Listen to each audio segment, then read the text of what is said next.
sentuhan ke tamu itu tuh salah satu yang membuat kita termotivasi untuk saya terus sampai sekarang ini saya di dunia perhotelan. Berarti kerja di dunia hospitality itu kayak kita melayani keluarga sendiri gitu. Betul ya? sekali. Jadi kayak gak kerja dong basically. Betul. Berarti ini cocok sekali buat workipedian yang memang senang berinteraksi dengan orang, senang ketemu dengan orang, yang memang kenalan dengan orang-orang yang baru. Yes. Bisa juga orang-orang yang memang belum pernah ditemui sebelumnya.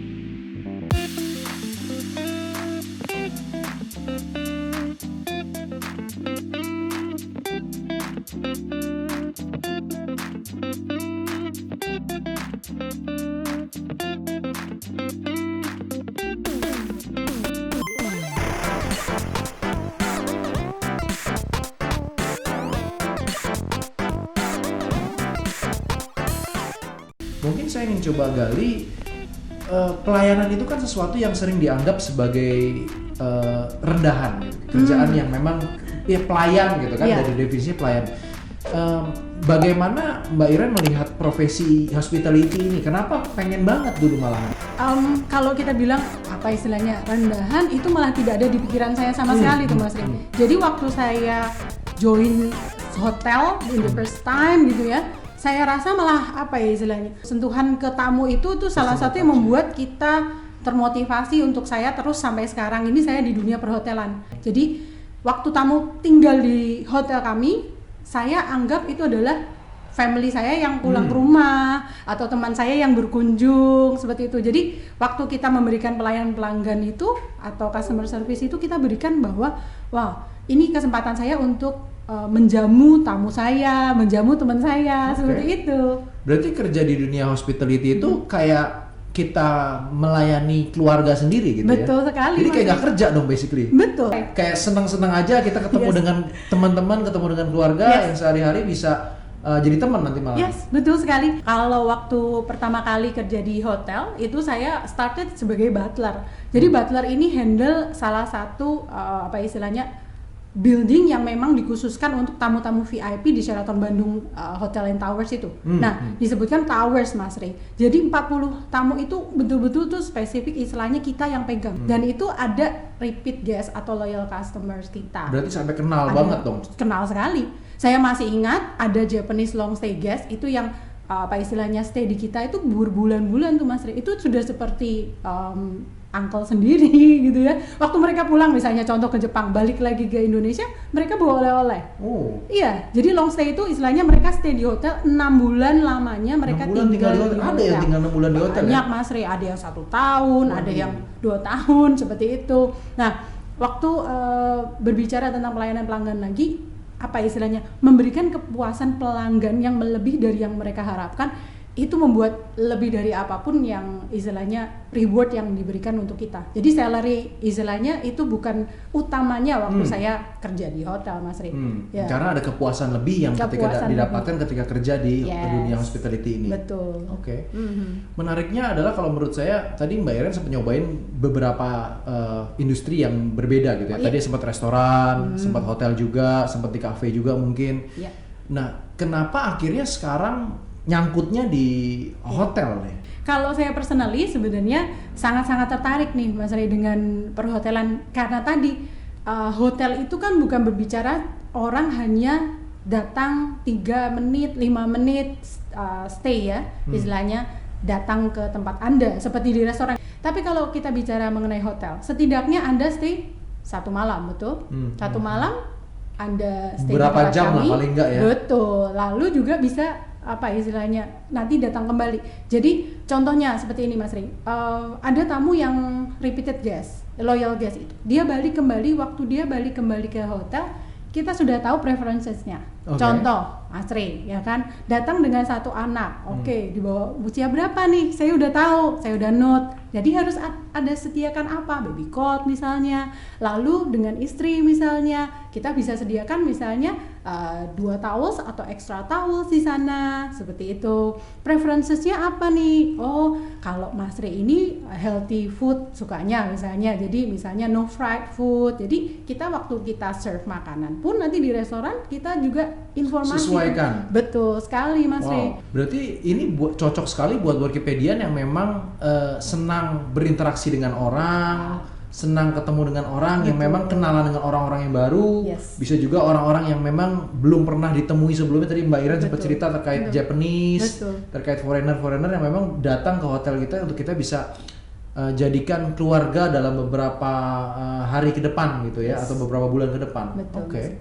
Nah, kalau misalnya dari Mbak Iren itu sendiri nih, dengan adanya tantangan saat ini gitu, kompetisi semakin ketat, tentunya kita harus belajar juga. Kira-kira apa aja sih yang harus dipelajarin di setelah pandemi ini, skill-skill baru misalnya?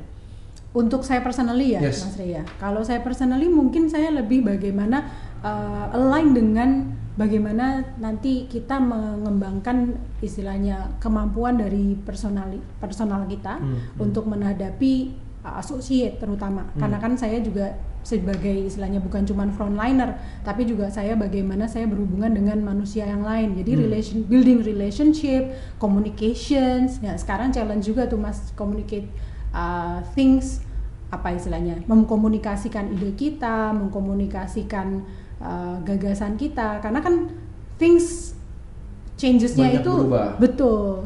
Nggak bisa kita prediksi ya bagaimana strategic thinking-nya. Banyak sekali Mas yang bisa kita gali secara personal.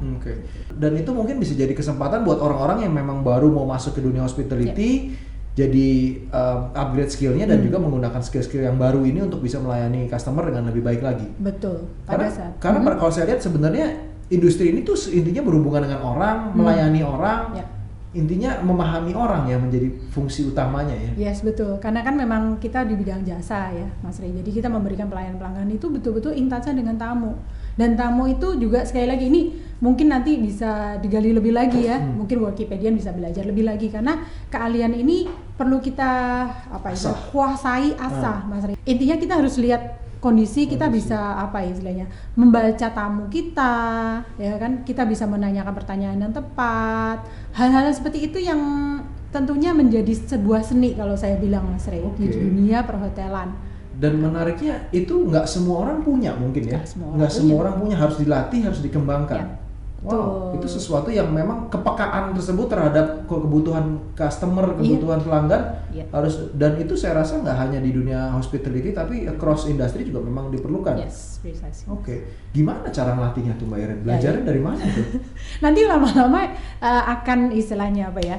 Waktu pertama kali mungkin teman-teman Workipedian akan jet lag ya, don't know how gitu, betul. Pastinya kan kita semua nggak mungkin langsung jadi ahli itu Mas Rey. Tapi kalau dari observasi nanti belajarlah cara belajar mempelajari cara atau body language dari tamu kita. Dari pengalaman saya banyak orang-orang justru ketika harus berinteraksi dengan orang lain malah pura-pura sibuk, malah kabur, malah karena takut gitu. Nah itu kan perlu dilatih, perlu diasah buat teman-teman yang memang mau bergabung di dunia hospitality gitu ya. Betul.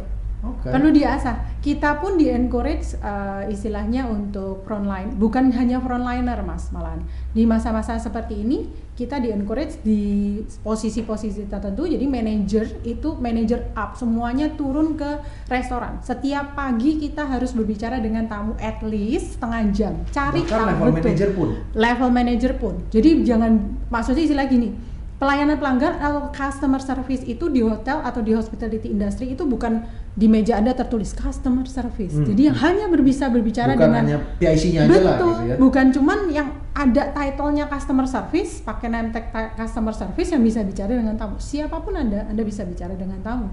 Pembelajaran apa sih yang Mbak Iren ambil dari selama berkarir di dunia hospitality ini? Apa sih yang pengalaman-pengalaman yang membuat Mbak Iren kira-kira ini menarik buat di-sharingkan ke teman-teman Workipedian? Mengenal tamu itu adalah salah satu yang menjadi kesan sangat-sangat berkesan buat saya. Ada tamu yang memang apa ya bahasanya ya, requirement-nya banyak. Ada tamu agak yang tricky lah ya. Permintaannya banyak. Permintaannya banyak. Ada tamu yang DM design ya, do not disturb sign. Jadi leave me alone ya. Ada itu juga orang yang gitu. Ada. Jadi nggak semua orang mau diajak ngomong. Ada juga yang kayak gitu, Betul. Pembelajaran kalau saya lihat dari beberapa belasan tahun yang sudah saya alami di dunia perhotelan adalah mengenal tamu kita dengan baik. Bagaimana sih triknya Mas Ray untuk menjadi frontliner yang expert, ahli menjadi seorang frontliner tadi dengan memberikan pelayanan pelanggan yang melebihi ekspektasi. Nah, ekspektasinya tuh apa dulu? Nah, itu banyak apa istilahnya ya? PR-nya yang kita lakukan, seninya, benar gitu. Dan peranan kita sebagai hotelier juga harus mampu melihat situasi dan kondisinya itu. Dan itu mungkin tidak hanya, sekali lagi tidak hanya di dunia hospitality, tapi di dunia industri yang lain pun juga tetap akan kepake, karena itu kan kemampuan untuk peka, kemampuan untuk menyelesaikan masalah, melihat, berinisiatif juga di situ ya. Oke. Nah, kalau terakhir mungkin buat Mbak Iren nih, tips-tips karir buat teman-teman yang ingin mau memulai karirnya di dunia hospitality. Nah, itu mungkin bisa di-sharingkan ke teman-teman Workipedian yang nonton kali ini. Baik, mungkin untuk Workipedian yang ingin memulai karir di dunia perhotelan, jangan khawatir kalau Anda harus memulai dari bawah dulu. Sadari bahwa we're starting a new industry yang dimana semua orang itu berlomba-lomba ini sekarang masih masuk. Kita berhadapan dengan belasan ribu ya, I might say lulusan perhotelan lain yang baik. Kalau Anda adalah lulusan perhotelan, Anda akan berkompet atau kompetisi dengan teman-teman tadi. Kalau Anda bukan, berarti lebih challenging lagi nih, ya. Lalu kita juga berkompetisi dengan teman-teman hospitality yang tadi saya bilang, ya mungkin pindah dari hotel yang satu ke hotel yang lain, atau mungkin mereka yang pursue another challenge dari industri lain. Ya. So I might say, Mas Ray, di awal karir Anda apapun posisinya ambil dulu aja, betul. Karena mungkin ketika kita mulai dari bawah, kita juga bisa ngerasain tadi ketemu dengan pelanggan, jadi peka, sehingga ketika kita membuat keputusan jadi manajer, jadi GM misalnya di suatu hotel, jadi lebih peka terhadap pelanggan gitu. Betul. Ya. Mungkin saya tambahkan sedikit ya Mas Ria. Pada saat saya mulai karir saya any position itu, saya tidak lama di jadi butler. Istilahnya kan itu kan benar-benar posisi kalau kita sebut di hotel itu rank and file, staff ya. Waktu kita lihat karena internal internal promotion itu sangat banyak sekali. Jadi dari situ karena memang background saya ambil graduate master of public relation in hospitality industry, saya lihat ada posisi marketing di situ. Pertama saya marketing loh Mas Rin. Saya nggak ngerti jualan, marketing jualan ya. Saya canvassing ya, kita jualan dari satu building perusahaan ke perusahaan lain mengenai hotel tersebut kita tawarkan. Saya tidak ada skill sama sekali. Saya ambil. Tidak lama di situ buka public relation, saya ambil juga. Gimana belajarnya? Belajar sendiri. Back then Google tidak ada resources. Iya, resources yang kita perlukan belum ada. Tapi when there is a will, there is a way. Saya selalu percaya. Ya, jadi apapun yang dipercayakan ke Workipedian di awal karir, misalnya Anda memang betul-betul truly you would love to be a hotelier. Apapun yang di-offer, apapun yang ditawarkan dari hotel itu ambil dulu. Oke.